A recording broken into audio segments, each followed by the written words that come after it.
Hello and welcome to EDU 250, Education of Exceptional Learners. My name is Dr. Nunn-Faron and I will be your instructor for this course.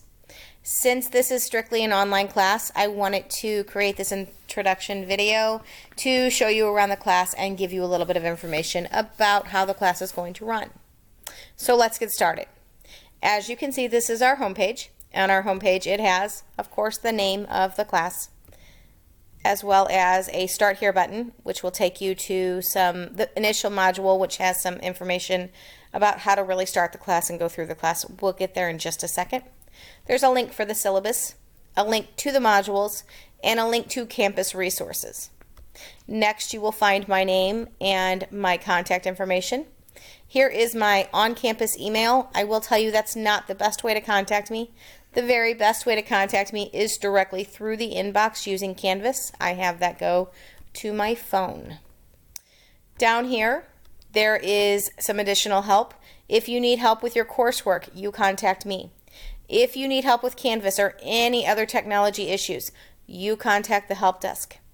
If you need help with your e-textbook, you contact Pearson, and I have given you a phone number as well as a link.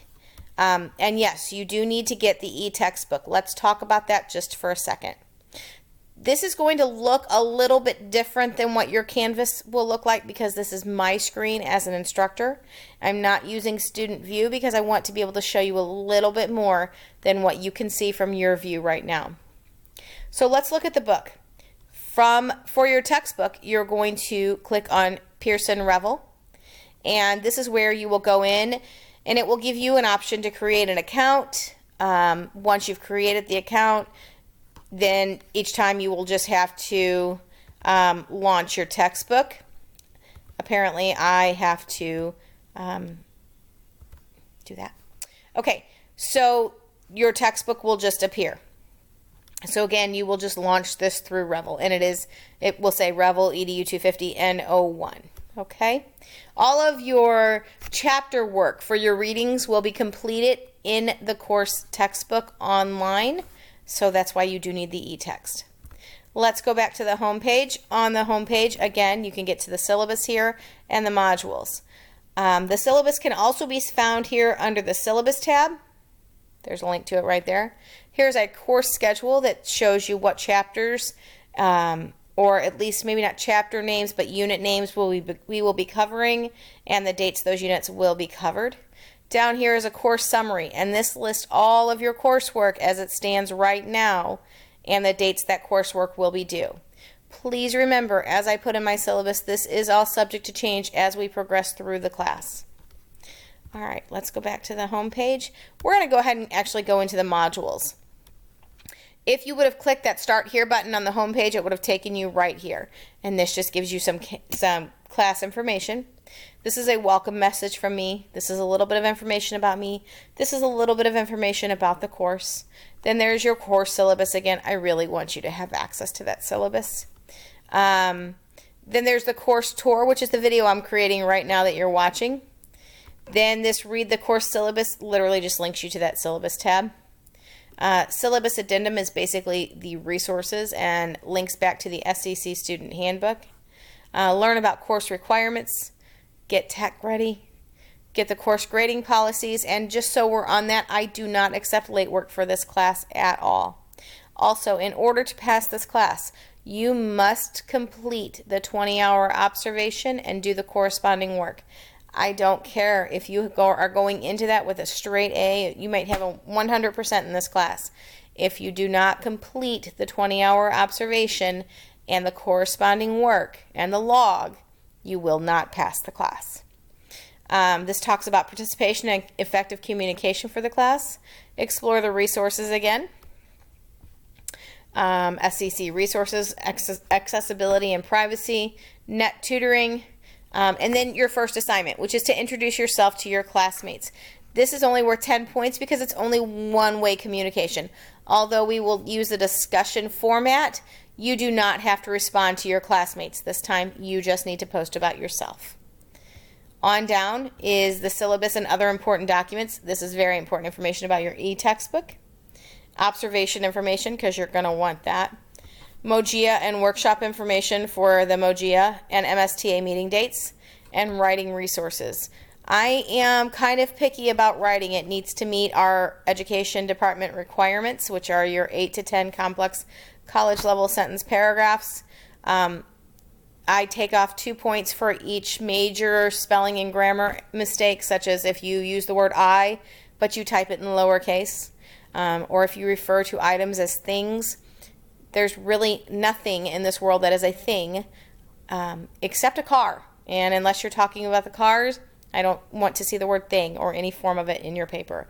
Contractions. Do not use contractions in your papers because that is not formal writing.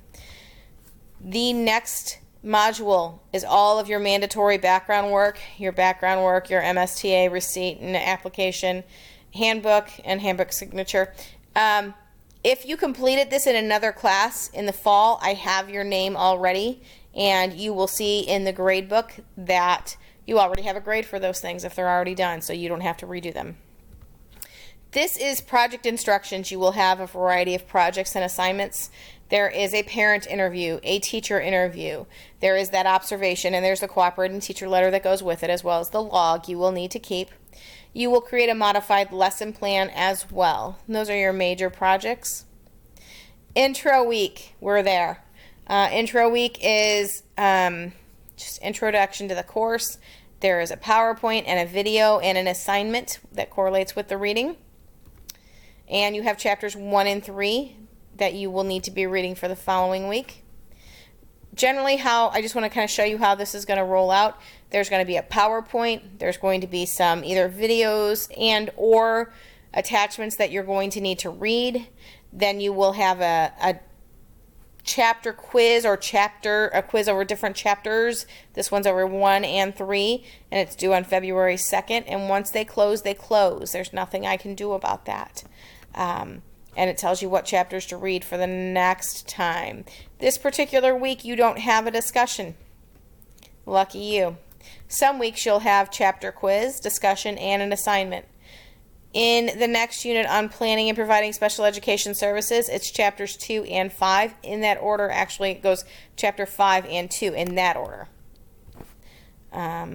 So not in 2 to 5, but rather go 5 to 2. It'll make more sense to you, actually. And then you will have a quiz over both of those chapters. And again, those are completed in the e-text, and you should start locating your parent of a special needs child because you need to interview them. The next chapter is over learning disabilities. There's a PowerPoint. There are some attachments that I'm going to need you to read, and then there is a quiz over chapters 4 and 12. Modifications and accommodations, and they are not the same thing. Same thing. There's a PowerPoint. There's an article. There's some attachments I need you to read. There's no bookwork this week in this unit, but there is a discussion. And the discussion, your initial post will be due on Thursday night, and then between Friday morning and Sunday night, you need to respond to 2 classmates. So that's basically how each unit is going to roll out. Hopefully that makes things a little more clear for you. Make sure you read the syllabus and understand all of the requirements. If you have any questions, please feel free to contact me. Otherwise, I will see you online in class. Thank you.